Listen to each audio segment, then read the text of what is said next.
Hi everyone, and thank you again for joining in another ORCS podcast. This time we are exploring the research aspirants from across the globe, and today we have Ms. Varsha, who is a PhD candidate at University of Houston, and she is going to share her experiences in terms of a undergraduate program at India and how she took up a PhD in US. So welcome, Varsha. Thank you for joining. Hello, Dr. Gopinath. Thank you so much for inviting me, and I'm excited to share my experience throughout my bachelor's and my PhD, and Yeah. just a little bit briefly about myself. And I finished my bachelor's in optometry in from a light school of optometry in India. And once I've completed my bachelor's program, I worked as a research optometrist in Shankar Nethralaya Eye Hospital, where we collaborated with a company called Balbitech AS from Norway, and we tried to develop a prototype to objectively measure visual fields and other neuro-ophthalmic assessment as well. And then later I joined my PhD program in 2019 in University of Houston, and my current research interests are mostly in glaucoma, and I'm currently in my fifth year of the program. So Okay. that's a little bit That's, about that's, myself. Yeah. that's excellent. So let me start with a very basic question of like what inspired you to take up optometry as your career? Okay, yeah. So initially my path was to, get into medicine. I wanted to do MBBS because I had my passion was to be a doctor, to do patient service. But unfortunately, I couldn't get into medicine. And one of my friend who also joined optometry with me, she suggested me that there is a program called as optometry where I could an allied health science course, and it's mostly about eye, and you will also like work with patients, and you would basically get what you wanted, but it's not just medicine. So and then I applied for the program, and it was a very new program. Like I didn't hear about optometry much at that time, but once I joined the program, I was able to understand after after observing with the patients, I was able to see what scope optometry has and how it was very close to my heart because I was working with patients, and it gave me a great amount of satisfaction when at the end of the day I was able to see them getting treated and feeling better, right? So that it was all branched out from medicine, but again it turned out to be better for sure. So that's Yeah, what no, that, inspired me. that's excellent. So I know you're from the late school, and can you share few aspects like how did you enjoy your undergrad program at the late school, and did you have any specific interest in terms of research while doing undergraduate studies? Yes. I had wonderful experience in Elite School of Optometry. Number one is the whole curriculum itself was planned out really well, definitely, because the first 2 years we would have the coursework where we would be adjusted with different, topics under optometry, fields under optometry. And then we got exposed to observing with seniors like who were optometrists, and we got to, observe what workup they were doing with patients. And so that helped us really to understand like what optometry's role is in the first place. And then in third year, like we again like we're more hands-on with like working with patients. And during internship, it was an amazing experience, definitely, because we were sort of like optometrists at that time. Like we were not really technically working on a Shankar Nethralaya, but again we were interns, and then we were directly working with patients. We had the independent you know independency to handle patients, to learn more, and we also had the exposure to different specialities and all those things. So the whole curriculum was planned out really well, and it gave us really the path to become an optometrist once we were done with the program. So I felt like it, even though I didn't have any experience, I didn't do any bachelor's before and all, right? So it gave me a very good experience to become an optometrist after I got done with my the optometry program. And the other question, whether did I have any interest, to get into research? Yes. So as I mentioned earlier, like during the second year when I was observing, with the patients, like At that time, I was able to see that there were a lot of patients who had glaucoma, and they were all like becoming, they were becoming blind, and none of the treatment worked.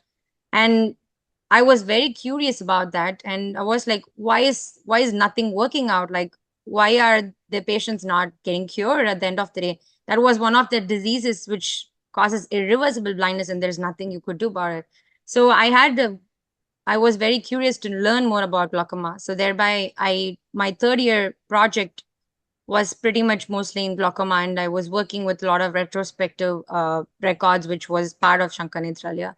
So that sort of introduced me to research, and that was also an amazing experience because it sort of gave me two topics, right? Like two different branches, which it gave me. Number one is exposure to research, and number two is like to be a clinician.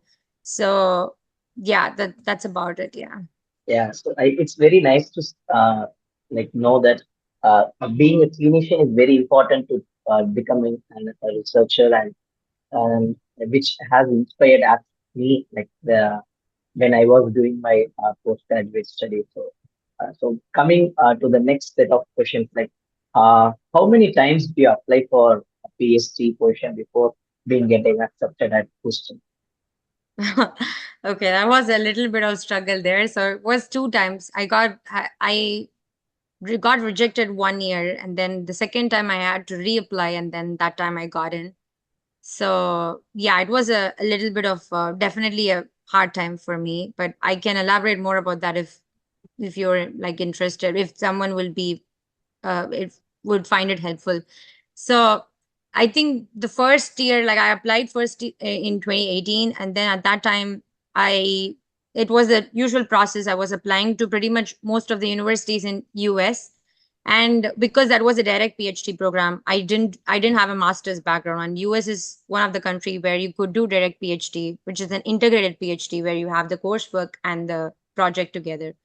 So I was pretty much applying for most of the universities in US, and which had this optometry program or vision science program.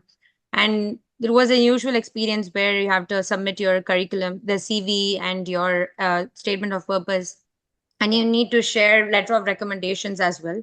And the other two main things was that you need to write the aptitude exam, the GRE, and the other one was like TOEFL to qualify for the English proficiency.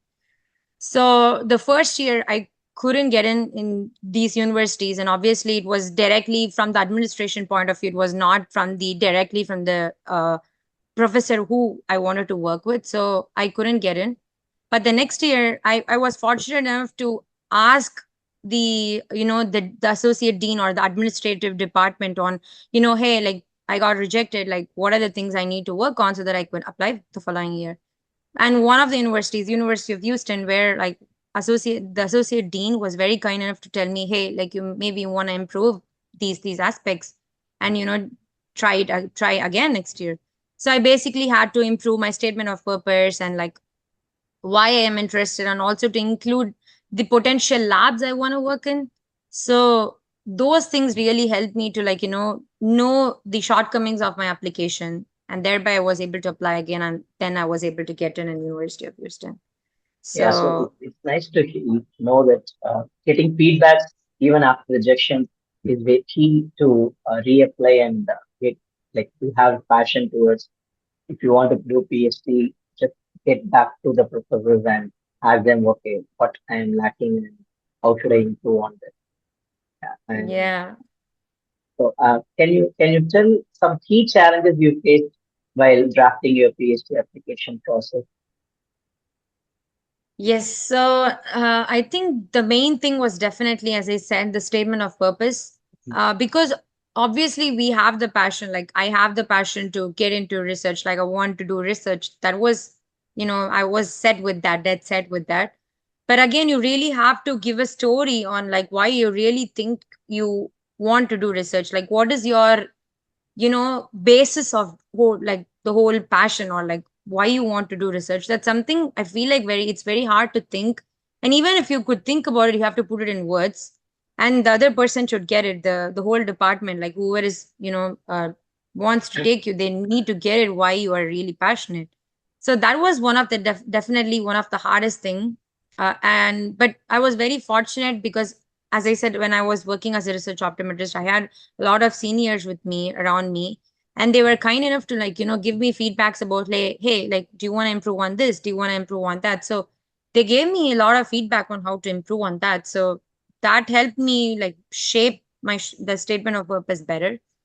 And the other one was definitely GRE. GRE, I feel, I don't know this. Obviously, I don't know the situation right now because after COVID, they made the GRE optional.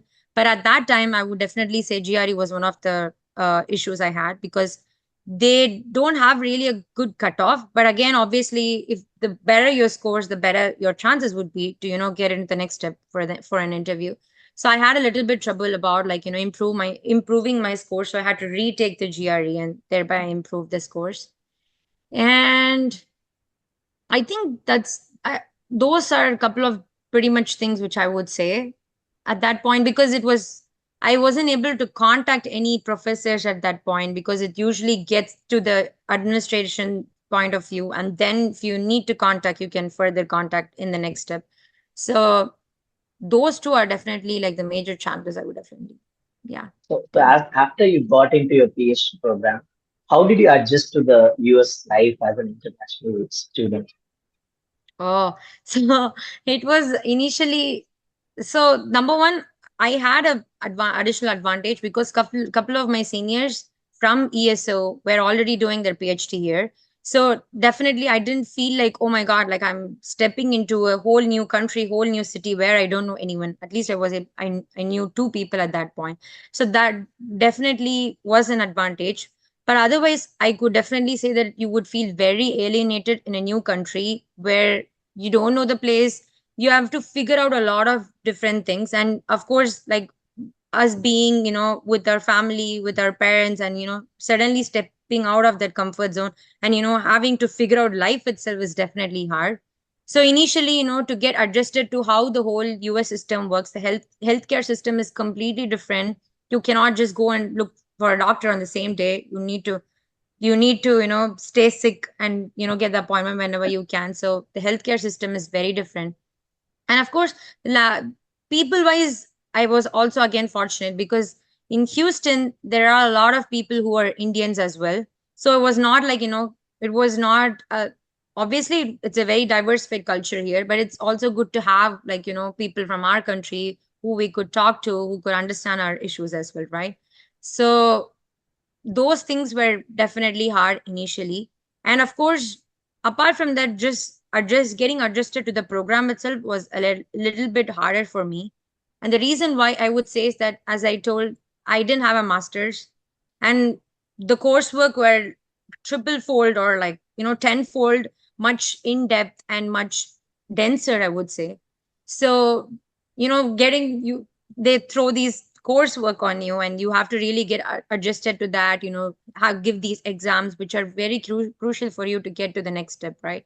So those things were definitely hard. And the other thing, the last thing would be to get adjusted to this culture, the whole culture here, like how people like mingle around, like the common interest you have. Those you would get better at it. I wouldn't say that that's a very big issue per se, but that's also, I would say it's the last issue you might have as well. So That's excellent. So, and I believe you must be in the final phase of PhD, like completing and things like. Can you describe your current research project and what exactly motivated you to take it up? yes. So I can answer the the second question first, because then I can continue with what project I'm working on. So the reason why I joined University of Houston was that my current professor, he was he is one of the professors who works with structure function relationship in glaucoma. So my background, the research background I got from India, was mostly working with visual fields, my undergrad project, and so and so. So I wanted to work with structure function relationship, where I want to look at the relationship between OCT measures and perimetry measures. And he was one of the PI who was working with perimetry and OCT measures. So I wanted to work with him. That was my main interest. I was very particular about it. Like I was, I had that from the beginning. And my current project is looking at the underlying ganglion cell content, which is measured by the recent OCT technology, which is wide field OCT, which measures a larger area of retina. And initially, not a lot of people, they only use it to detect the pathologies. And we use the segment, we quantify the ganglion cell measures. And we also use a neural network so that it can automatically give us these thickness maps.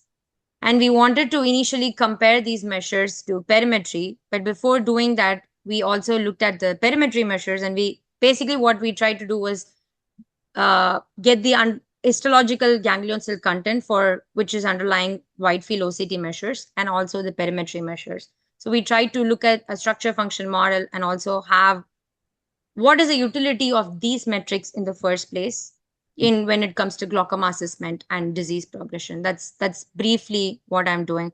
And the other additional important part was that we take all these measures in non-human primates where we induce glaucoma and we longitudinally follow them up, and we longitudinally take these measures and then we had to euthanize them to get the histology measures. So that was definitely a very new thing for me, where I have never worked with monkey models or animal models before. So yeah.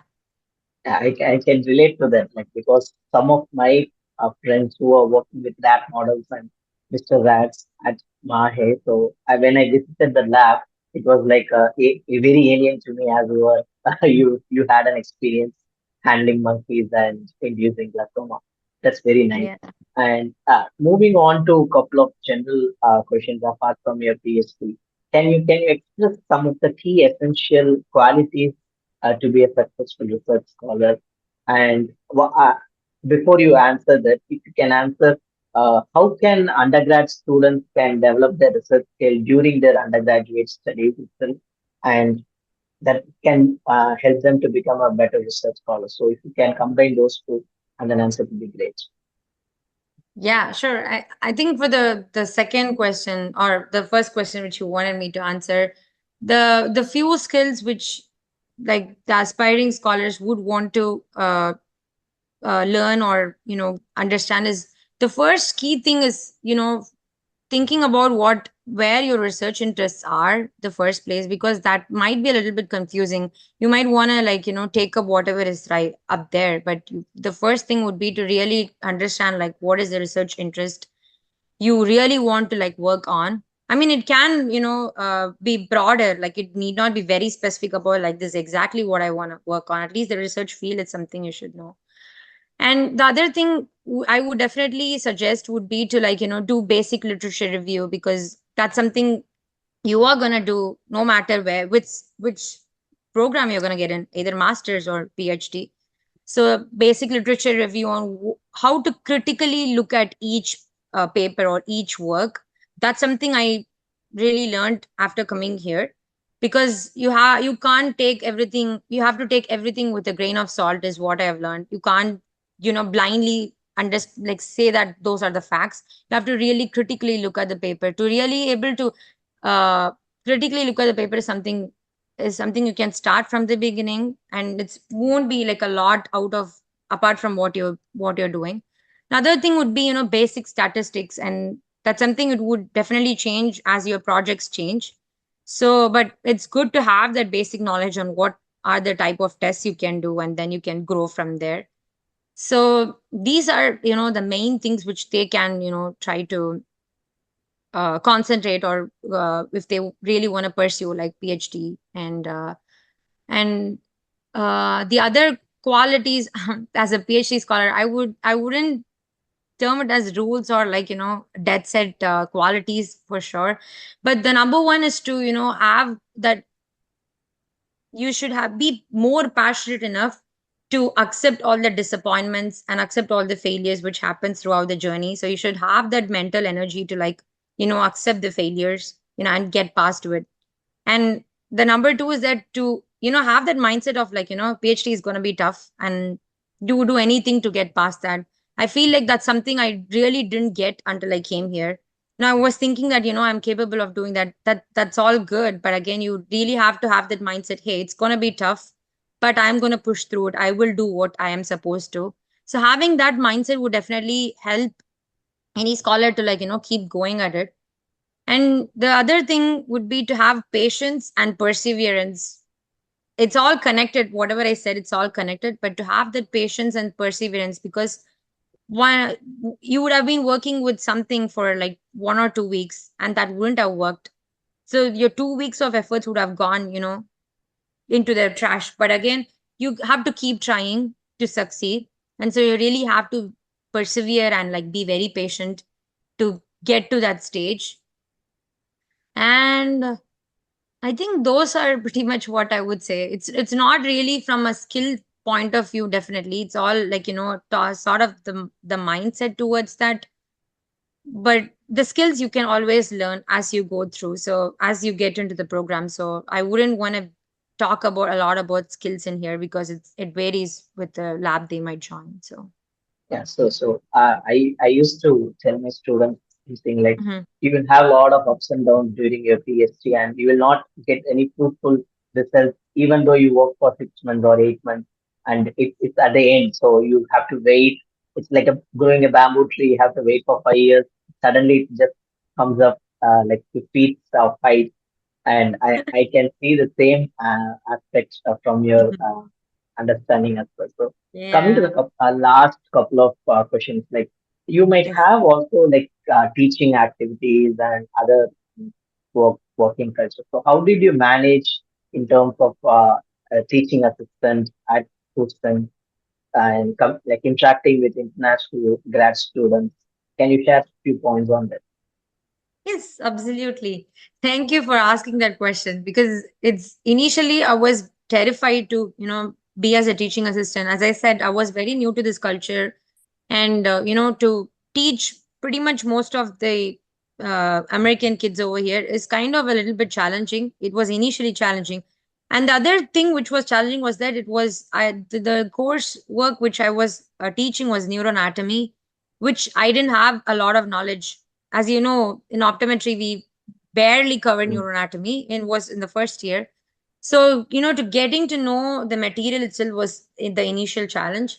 But so the first year was hard to interact with them and all those things. But what I learned out of that is that they are very casual. They are not very serious. Like all the labs, like all the different OD students, the doctor of optometry students, they're all very casual. So you make these, casual conversations to like ease up them, and then, like, help them with the coursework or the material, not putting force on like any materials. Like you can't be like, hey, don't you know this? You can't be really making those statements. You have to be very diplomatic and very positive about the whole thing. So it helped me to make these small conversations with them to understand their how their day went and how their struggles were. And to help further, if you don't know this, like maybe I can help you with that. To have that extra support is what they would need at that time. So they don't want to be poked and be said that like, oh my god, I don't know this. They don't need that at that point because they're already competing others with like 100 students at that point. So just to ease up them, and then trying to do my job and help them as much as I can with the whole material is something I have learned over the years for sure. So initially, it's definitely hard. It was not an easy transition for me, but things did get better, like with years, I would say, with experience. Yeah. Yeah, so I just want to conclude by this question. Like, what are your like future plans in terms of after completing PhD? So that's a very tricky question for me at this point. I'm still exploring both academia and industry options at this point, and I'm not really entirely sure like on which path I would want to take. I'm still in explorative phase at this point. So maybe in few months I could like answer this question better, I guess. But for now, I'm sorry, I wouldn't be able to entirely answer like what my future goals are. But yeah, so I am exploring both options at this point. So yeah, if that, I don't know, that would answer your question, but That's fine. Thank you so much, Rasha, for sharing all your perspectives and research knowledge. And we will meet you all again during another podcast. Thank you, Rasha. Thank you so much for giving me this opportunity to share my experience, and what it's a really a great initiative from your end to educate the aspiring scholars, and I hope they would they would find this to be helpful, and they can also do follow their passion for follow their career path into this program. Yeah, thank you so much. Thank you, Vash. Bye.